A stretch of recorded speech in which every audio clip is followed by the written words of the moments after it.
We're going to talk about the 3 C's: creativity, complexity, and cost in animated videos. Right, Colin? Hey, that's me. Today I'm mainly going to focus on complexity. It's quantitative but ignored, which makes it interestingly different from creativity and cost. But all 3 are very connected. So let's get the important thing out of the way. Creativity is not the same as complexity. Let me show you what I mean. Here's a popular painting. This is an example of low complexity. Here's another. I consider this piece to be high complexity. But what about creativity? Is the first creative because it sprung completely from the mind of the artist? Is the second uncreative because he referenced photographs of objects and places?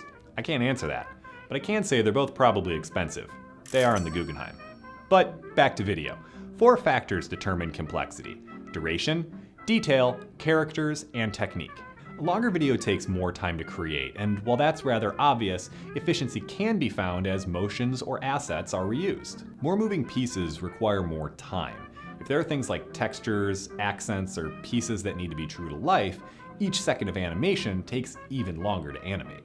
Here are a couple of examples. Skill Survey is really clean in its design. Its assets are simple, flat, and there aren't many things moving around on screen. Low complexity. Clear Progress, on the other hand, that has a lot of moving pieces. It even has a little bit of depth involved. That's high complexity. Characters also have a lot of moving parts, so they deserve special mention. If we want to move an icon from point A to point B, we just slide it there. If we want to move a character, they need to walk, so we'll move their arms, their legs, and their torso. Let's look at 2 character-based videos to see how high and low complexity differ with character design. Cerberus used some cute characters. They're a lot more complex because they need to walk, react, and look alive. In this Bionic video, we still use characters, but their motion is a lot simpler, so we get lower complexity. The main 2 approaches for motion in 2D animation are letting a computer create the in-between frames or creating each by hand. Now, these approaches aren't exclusive and they can't always replace each other. When we let the computer tween our frames, we get smooth motion and low complexity.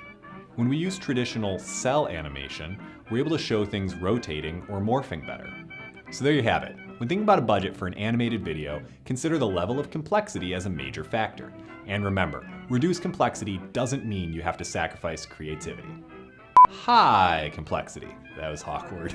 That was real. Hey, high complexity.